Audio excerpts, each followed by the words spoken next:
Paul connaissait ce péché horrible, affreux, ignoble, méchant, cruel, cette infidélité de la part d'Israël, cet éloignement de l'intention divine.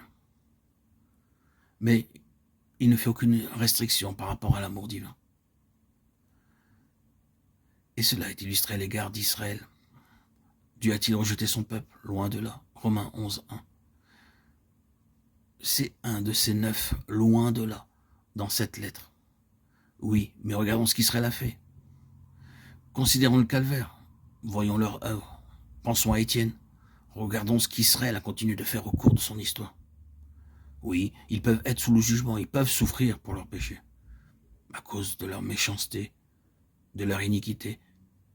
Ils peuvent avoir été mis de côté pour le temps de cette dispensation en tant qu'instrument de Dieu, à cause de leur infidélité. Mais, il y a un mais que nous donne l'apôtre. Cela n'a pas mis un terme à l'amour de Dieu pour eux. Le jugement dans ce monde et dans cette vie n'est jamais la preuve que l'amour de Dieu est parvenu à son terme. Cela peut être souvent la preuve de son amour. Il est de loin préférable pour nous de souffrir quand nous causons du tort, car ainsi nous pouvons découvrir quelque chose de nouveau de son amour par la souffrance. Mais j'ose dire que beaucoup parmi nous constatons que nous saisissons bien peu l'amour divin, à travers nos propres fautes et ce vers quoi il nous conduit. Israël en est une illustration, car malgré tout, une compagnie spirituelle composée de croyants de l'Israël naturel se retrouvera dans le royaume et dans l'Église. En tant que peuple, Dieu ne s'est pas éternellement lavé les mains à leur égard, en disant aucun juif, aucun israélite n'aura jamais encore une chance. Pas du tout.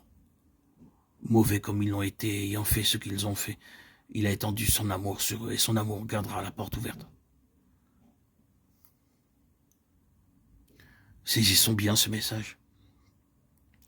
Qu'est-ce qui nous séparera de l'amour de Dieu? Que dirons-nous à l'égard de ces choses? Si Dieu est pour nous, et il est pour nous à travers son amour, que dirons-nous?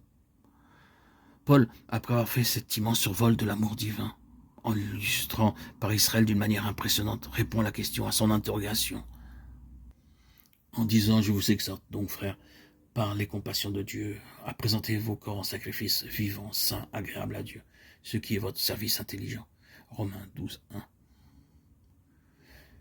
Que dirons-nous donc? La réponse ne doit pas être par des mots, mais par des actes. Présentez vos corps par les compassions de Dieu.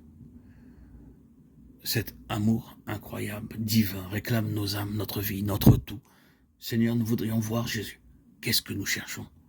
Quand nous voyons Jésus, nous devrions voir l'amour de Dieu sur la face de Christ.